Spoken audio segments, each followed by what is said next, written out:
आज हम पढ़ेंगे सामान्य हिंदी। इसमें हमारा टॉपिक है स्वर एवं व्यंजन। भाषा की सबसे छोटी इकाई वर्ण, जिसको हम अक्षर भी बोलते हैं। छोटी से छोटी ध्वनि भी वर्ण कहलाती है, मतलब कि अक्षर कहलाती है। लिखित रूप में भी वर्णों का प्रयोग किया जाता है। अतः भाषा के ज्ञान के लिए सर्वप्रथम वर्ण अक्षर का ज्ञान होना अति आवश्यक है। वर्ण की परिभाषा।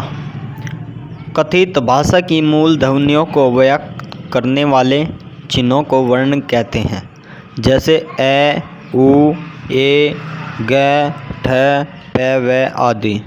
सभी भाषाओं की अपनी अपनी लिपि के वर्ण होते हैं। हिंदी की लिपि देवनागरी में 48 वर्ण है। वर्णमाला की परिभाषा।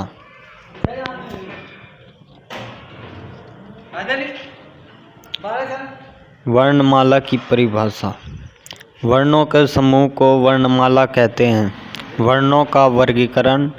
उच्चारण के आधार पर वर्ण दो प्रकार के होते हैं, स्वर तथा व्यंजन। इसमें नंबर 1 स्वर है।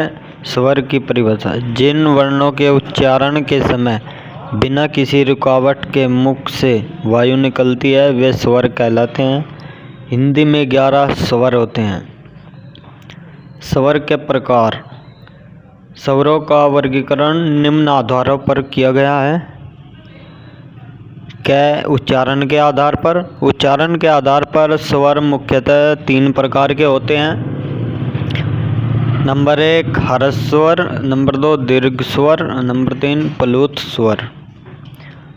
नंबर 1 ह्रस्व स्वर। जिन स्वरों के उच्चारण में सबसे कम समय लगता है, केवल एक मात्रा का समय, वे ह्रस्व स्वर कहलाते हैं। ये स्वर 4 हैं: ए, ई, उ, री। नंबर 2 दीर्घ स्वर। जिन स्वरों के उच्चारण में एक मात्रा से अधिक का समय लगता है, वे दीर्घ स्वर कहलाते हैं। ये 7 हैं: आ, बड़ी, बड़ऊ, ए, ओ, औ। नंबर 3 प्लुत स्वर।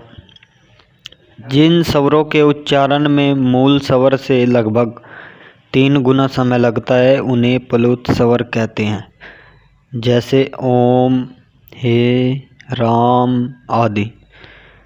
बनावट के आधार पर स्वर 2 प्रकार के होते हैं। नंबर 1 मूल स्वर। जो स्वर बिना जोड़ के बनते हैं, उन्हें मूल स्वर कहते हैं। ये 4 है: ए, ई, उ, री। नंबर 2 संधि स्वर।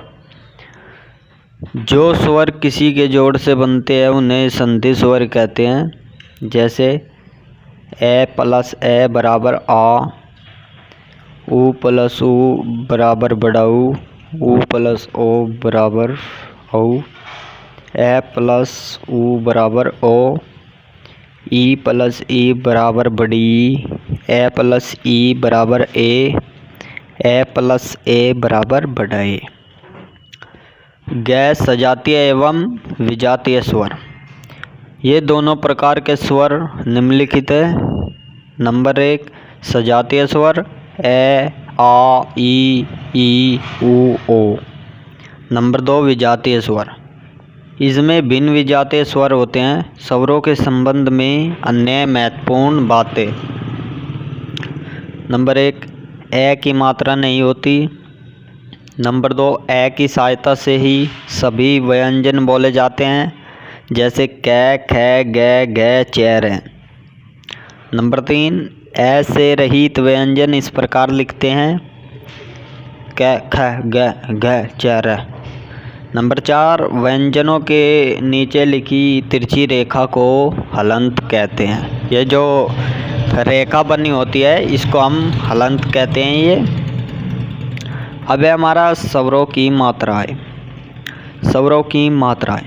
जब स्वरों को व्यंजन के साथ मिलाकर लिखा जाता है तब केवल इनकी मात्रा ही लगाई जाती है। किसी स्वर के उच्चारण में जो समय लगता है उसे मात्रा कहते हैं। स्वरों की मात्राएं इस प्रकार है: ए गगन कमल, आ राम नाम, ई शिमला किसका, बड़ी शीतल गीता, छोटा ऊ पुत्र कुल, बड़ा ऊ सूत धूप, ए केला मेला, बड़ा ए कैसा कैलाश, छोटा ओ मोर लोग, बड़ा ओ और औरत, अंग संत कंगाल, यह अंतः दुख। अब पढ़ेंगे व्यंजन।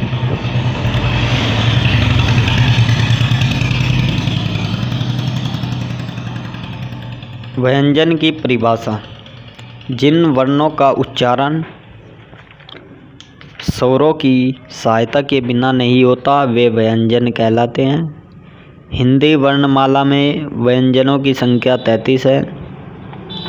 व्यंजन के प्रकार: व्यंजन मुख्यतः 3 प्रकार के होते हैं। नंबर 1 स्पर्श व्यंजन, नंबर 2 अंतस्थ व्यंजन, नंबर 3 ऊष्म व्यंजन।